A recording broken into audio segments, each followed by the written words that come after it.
Hi friends, welcome to Lavanya great information channel. Friends, நீங்கள் video முதல் முறையாக பார்க்குறதா கண்டிப்பாக சப்ஸ்கிரைப் பண்ணிக்கோங்க. பக்கத்தில் இருக்கிற பெல் ஐக்கனை கிளிக் பண்ணிக்கோங்க.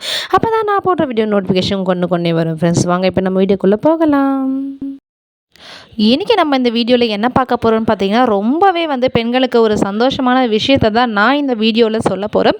ஸோ வீடியோவில் என்ன சொல்ல போகிறேன்னு சொல்லிட்டு நீங்கள் தெரிஞ்சுக்கணுன்னு ஆவலாக இருந்தீங்கன்னா வீடியோவை ஸ்கிப் பண்ணாமல் முழுசாக பாருங்கள். அப்போ தான் நான் என்ன சொல்ல வரேன் அப்படின்றது உங்களுக்கு புரியும். ஸோ இப்போ நம்ம வீடியோக்குள்ளே போகலாம். அதாவது கலைஞர் மகளிர் உரிமை தொகை பற்றி எல்லாருக்குமே ஒரு தெரிஞ்ச விஷயம் தான். ஏன்னா போன வருஷம் செப்டம்பர் 15 கொடுத்துட்டு வராங்க. ஸோ இதன் மூலிமா நிறைய பெண்களும் பயனடைஞ்சிட்டு வராங்க. இது எல்லாருக்குமே ஒரு தெரிஞ்ச ஒரு உண்மையாக தான் இருக்குது.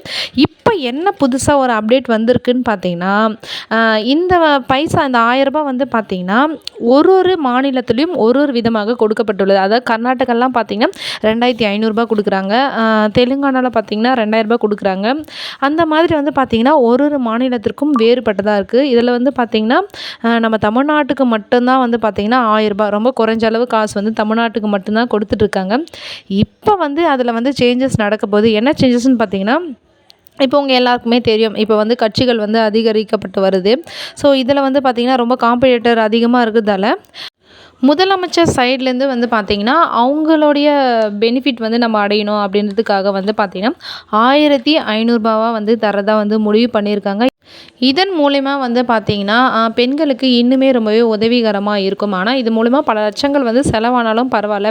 நாங்கள் மற்ற மாநிலங்களை விட கம்பேர் பண்ணும்போது பார்த்திங்கன்னா குறைவான அளவு தான் நாங்கள் நம்ம தமிழ்நாட்டுக்கு கொடுத்துட்ருக்கோம். அதில் இன்னுமே ஒரு 500 ரூபாய் அதிகரித்து கொடுக்கும்போது பார்த்திங்கன்னா பெண்களுக்கு ரொம்பவே உதவிகரமாக இருக்கும் அப்படின்றத நம்ம தமிழ்நாடு முதலமைச்சர் தெரிவிச்சிருக்காரு.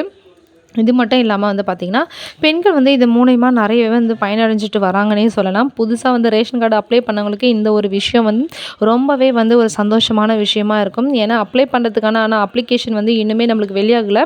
ஏன்னு பார்த்திங்கன்னா இப்போ எலெக்ஷன் டைம்ன்றதால கொஞ்சம் கெடுபடியாக இருக்குது. ரேஷன் கார்டும் ரொம்பவே டிலே ஆகி தான் நம்மளுக்கு கிடச்சிட்ருக்கு. இப்போ இந்த மாதிரி அறிவிப்பை அறிவிச்சிருக்குது தமிழ்நாடு அரசு. ரொம்பவே பெண்களிடையே ரொம்பவே ஒரு மகிழ்ச்சியான ஒரு செய்தியாக இருக்குது. ஸோ இந்த வீடியோ கண்டிப்பாக உங்களுக்கு பிடிச்சிருக்குன்னு நினைக்கிறேன். பிடிச்சிருந்தா கண்டிப்பாக உங்கள் ஃப்ரெண்ட்ஸ் அண்ட் ஃபேமிலிக்கு ஷேர் பண்ணிக்கோங்க. நன்றி, வணக்கம்.